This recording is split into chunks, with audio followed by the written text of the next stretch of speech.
Bismillahirrahmanirrahim. Assalamualaikum warahmatullahi wabarakatuh.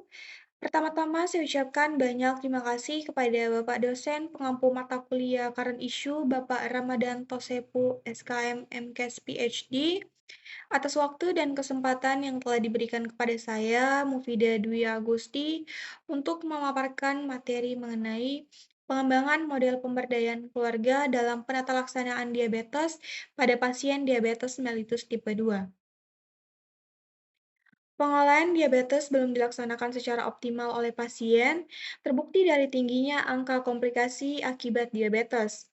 Oleh karena itu, pemberdayaan keluarga memegang peranan penting dalam pengolahan diabetes yang efektif. Penelitian ini menggunakan desain metode dengan pendekatan desain sequential explanative, di mana penelitian konsepsional dilakukan terhadap 207 individu penderita diabetes mellitus yang dipilih menggunakan teknik pengambilan sampel multitahap, dan data dikumpulkan melalui kuesioner, wawancara mendalam, dan studi Delphi. Kemudian data dianalisis menggunakan metode chi-square dan regresi logistik. Model pemberdayaan keluarga dikembangkan berdasarkan Leader of Environment Theory, kohesi sosial, dan dukungan keluarga. Adapun hal yang melatar belakangi penelitian ini yaitu pada tahun 2018, diabetes mellitus di Bali termasuk dalam 10 diagnosis teratas untuk perawatan rawat jalan dan rawat inap, baik di fasilitas kesehatan tingkat pertama maupun di fasilitas kesehatan lanjutan di bawah program JKN. Kemudian diabetes mellitus menempati peringkat kedua berdasarkan diagnosis selama perawatan, seperti yang ditunjukkan oleh revisi ke-10 menurut klasifikasi penyakit internasional oleh Dinas Kesehatan Provinsi Bali tahun 2019. Sebuah studi pendahuluan yang dilakukan oleh para peneliti di bulan Mei 2018, terdapat 10 pasien dengan 7 pasien melaporkan jarang menerima bantuan dengan keluarga mereka dalam pengelolaan kondisi mereka dengan kegiatan manajemen yang paling umum adalah meminum obat dan menyiapkan makanan. Latihan fisik juga merupakan aspek penting dalam manajemen diabetes. Biasanya hanya dilakukan ketika waktu memungkinkan dengan keterlibatan keluarga yang minimal. Selain itu, edukasi pasien biasanya hanya terjadi selama kunjungan ke fasilitas kesehatan. Problem dalam penelitian ini yaitu pengetahuan pasien dan keluarga beserta keterlibatan keluarga yang merupakan aspek penting dari keberhasilan pengolahan diabetes, di mana penelitian awal yang dilakukan pada tahun 2018 menemukan bahwa pengetahuan pasien dan keluarga tentang pengobatan diabetes mellitus buruk dengan 61,3% pasien dan 53,8% keluarga masuk dalam kategori buruk menurut Trisna Dewi tahun 2018. Penelitian oleh Pesantes tahun 2018 di Peru mengungkap bahwa beberapa keluarga bersifat acuh tak acuh terhadap kebutuhan pasien diabetes mellitus. Mereka seringkali menawarkan makanan yang tidak sehat sehingga menghambat pengelolaan yang efektif. Manajemen diabetes merupakan hal yang rumit sehingga memerlukan komitmen seumur hidup dan perubahan gaya hidup yang signifikan. Selain dukungan emosional dan finansial, dukungan perubahan gaya hidup melalui keterlibatan dan pendampingan keluarga dalam mengadopsi perilaku baru merupakan bagian penting dari manajemen yang efektif. Pasien diabetes cenderung mematuhi regimen pengobatan ketika konflik keluarga rendah dan kohesi tinggi. Keluarga memberikan dukungan emosional dan ekonomi melalui pilihan makanan yang sehat, perawatan yang tekun untuk memastikan regimen pengobatan dipatuhi dengan tekun, yang semuanya dapat diperkuat dengan perjuangan pasien melawan depresi dan mengurangi efek buruk dari stres. Adapun metode dalam penelitian ini yaitu yang pertama desain studi. Penelitian ini menggunakan desain metode campuran dengan pendekatan explanatory sequential design di mana terdiri dari 3 tahap. Adapun tahap pertama adalah penelitian kuantitatif untuk mengidentifikasi faktor-faktor yang berhubungan dengan partisipasi keluarga. Kemudian tahap kedua adalah penelitian kualitatif yang dirancang untuk mengeksplorasi pengetahuan tentang diabetes, dukungan keluarga, faktor pendukung dan penghambat, serta keterlibatan keluarga dalam pengolahan diabetes. Untuk pelaksanaannya, penelitian ini dilaksanakan pada bulan September 2021.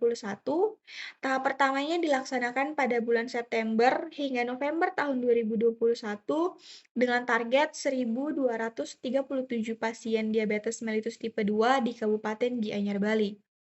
Pada tahap kedua dilaksanakan pada bulan Desember 2021 hingga Februari 2022 dan tahap terakhir dilaksanakan pada bulan Februari hingga April tahun 2022. Untuk sampelnya, tahap pertama total sampel sebanyak 207 pasien dipilih dengan teknik multi-touch sampling.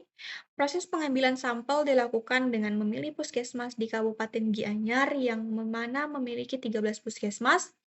Untuk memilih sampel, dipilih 20% dari total puskesmas, sehingga didapat 2,3 puskesmas, dan jumlah tersebut dibulatkan menjadi 3, sehingga dipilih 3 puskesmas dengan metode simple random sampling. Tahap kedua penelitian ini melibatkan 15 sampel yang dipilih menggunakan teknik saturasi sampel non-probabilitas dan dilakukan wawancara mendalam. Kemudian untuk tahap akhir atau studi DLP melibatkan 12 orang pakar, meliputi dokter spesialis penyakit dalam atau endokrinolog, kemudian konsultan metabolik dan diabetes, pakar promosi kesehatan atau kesehatan keluarga, perawatan medikal bedah atau spesialis diabetes, pemegang program asuransi kesehatan atau tenaga kesehatan lapangan, ahli bahasa, penyunting buku, pasien diabetes mellitus, dan keluarga pasien. Untuk instrumennya, pada tahap pertama, data dikumpulkan menggunakan kuesioner demografi dan instrumen yang menilai pengetahuan pasien dan keluarga, manajemen diabetes, dukungan keluarga, pemberdayaan unit keluarga, kohesi sosial, dan persepsi pasien terhadap ada atau tidaknya faktor risiko diabetes mellitus. Tahap kedua dipandu dengan pedoman wawancara berdasarkan metode wawancara semi terstruktur. Kemudian untuk tahap terakhir dari konsensus melibatkan para ahli materi, ahli media, dan penggunaan pasien dan keluarga yang mengevaluasi modul menggunakan kuesioner penilaian kelayakan. Kemudian untuk hasil dari penelitian ini, untuk kuantitatif, di antara pasien dengan pengetahuan baik, 57,9% memiliki manajemen diabetes mellitus dengan baik, dibanding dengan hanya 36,6% dengan pengetahuan buruk. Mengenai dukungan keluarga, ada 57,5% pasien dengan dukungan keluarga yang baik, juga memiliki manajemen diabetes yang baik, sedangkan ada 34,7% pasien dari mereka yang memiliki dukungan keluarga berpenghasilan rendah dalam mengelola diabetes dengan baik. Mengenai pemberdayaan keluarga, ada 61% dari mereka yang memiliki pemberdayaan keluarga yang baik, memiliki manajemen diabetes yang baik, dibandingkan hanya 27% dari mereka yang memiliki pemberdayaan keluarga dan pendapatan yang rendah. Untuk kualitatif, faktor penghambat yang dilaporkan oleh peserta meliputi kesulitan dalam mematuhi rencana diet, kendala keuangan yang terkait biaya medis, lupa meminum obat, kurangnya pengetahuan tentang diabetes mellitus, dan juga beberapa peserta menyampaikan harapan khusus untuk keluarga mereka, meliputi bantuan pengobatan, dukungan pengobatan, menghindari pemberian beban yang terlalu berat kepada keluarga, mengurangi tuntutan kepada keluarga, dan dukungan emosional dan spiritual dalam pengelolaan diabetes mellitus. Melibatkan pasien dan keluarga mereka dalam kegiatan edukasi tentang diabetes mellitus dapat meningkatkan kesadaran dan kepekaan keluarga terhadap kebutuhan pasien diabetes mellitus.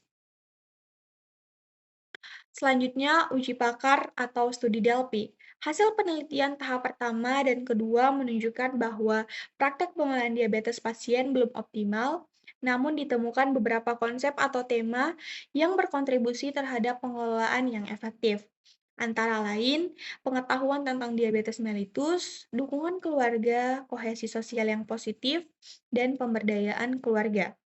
Untuk memaksimalkan pengelolaan diabetes pada pasien diabetes mellitus tipe 2, diperlukan adanya edukasi yang intensif dan berkelanjutan.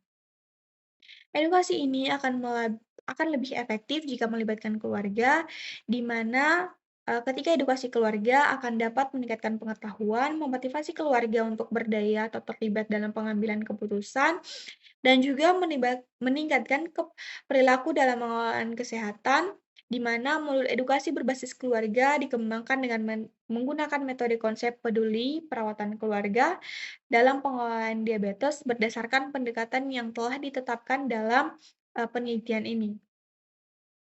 Adapun untuk kesimpulannya yaitu, temuan penelitian menunjukkan bahwa manajemen diabetes yang efektif berhubungan signifikan dengan pengetahuan pasien yang baik, pemberdayaan keluarga yang kuat, dan tidak ada faktor resiko diabetes mellitus.